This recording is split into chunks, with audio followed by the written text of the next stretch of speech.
here with my friend and colleague, Andrew Winston, who is a phenomenal author, as well as thought leader on the topic of sustainability. And glad to be here. And we periodically touch base because we think it's really important to share ideas and experiences and just kind of do a little testing of the waters. That's and right. Particularly on this topic that is just, businesses are really trying to jump in, but don't sometimes quite know where to jump in terms of trying to integrate environment into the aspects of their business and how to do that. Right, yeah, and it's a tough issue, I think, right now, especially because it feels like during these hard times, during a recession, we're sort of coming out of it, and I don't know many companies that are feeling very cash flush quite yet, even though we're sort of recovering.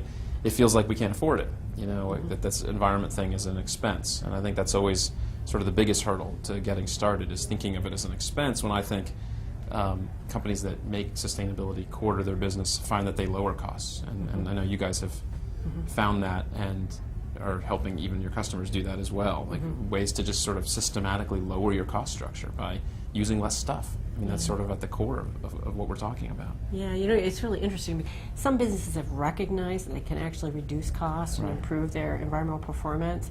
There's still a lot that when you say sustainability, they think that it's something separate from the business. Right. And that's this weird language thing in business, because everything is an investment. Everything is about where you allocate capital, fundamentally, unless you're in liquidation or you're disappearing. And the question is, are you assigning it to things that have long-term value and not just sort of immediate gratification? But I think what's great about green is that companies can find things to have a very quick payback, quick return on investment, some very short-term things, but also then invest in these longer-term, issues and longer-term innovation at the same time. It's sort of it's a balancing act, like it is with all business strategy. Yeah, it's interesting because what we typically say is that you start with quick, wins where you can show that what's good for the environment is also good for the bottom line, and then I think what we've realized, and you've realized, and some organizations have realized, is that beyond reducing the cost, that there's other business values. There's the brand value, there's the employee retention, there's attracting the best and the brightest. And as you said, if you're going to invest in something, it's more the long term. Right. And so how do you think about sustainability as core to the business, to being a business driver? Yeah, well, this is the biggest challenge, is how do you, because you're talking about two things. One is how do you value these things that have value? This attracting and retaining the best people, customer loyalty, pleasing your customers.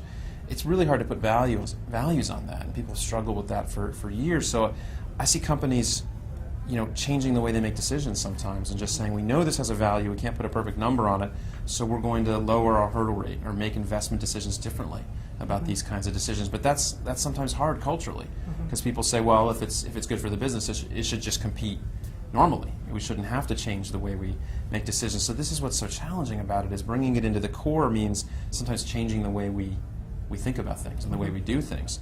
But I think bringing it into the core, in a sense, means doing what you normally do with business, which is figure out what your customers need, try to help them reduce their impacts, and satisfy that need. And you'll be down the sustainability path before you know it, if you're thinking through what your customers need. Yeah, that's an interesting approach, because typically I think sort of the path that we've been on is looking at our own operations, reducing the cost, reducing the environmental impact, and now we're recognizing that by delivering the products and services that we do, that we can actually help our customers reduce their environmental impact. Right. I think the other thing that I heard you say is that if we're reducing our impact, that means we are already doing something. Right. If we're thinking about it as core to our business, we need to think about it before we make those investment decisions, so that we're not correcting things after the fact. That's right. It's definitely a full value chain perspective. This is what it's about, not just what's in your own four walls. Almost every company in every industry, when they look at their environmental impacts or their social impacts, it's very rarely, the majority of it is in your control. This is a really hard thing to grapple with as an executive or as a manager of a business, that you can't control this fully. And I was working with one consumer product company, big consumer product company, and they did a study of some of their main product lines, and their carbon footprint was only 3 or 4% within their four walls. The rest was upstream with their suppliers or downstream with their customers using the product, using energy and using a laundry detergent, say, in the washing. And this is really hard to grapple with, but this is where both the risks and the innovation comes in. Because if the footprint isn't in your control, then you have to innovate and create a different kind of product from cradle to cradle, from cradle to grave, from the way it's designed, where it comes from, to how it's used. And that sort of just passes through your business. And that's a really sort of different way of thinking about what you do. Well, all right, thank you. So Thanks for much. having me. Glad to be here.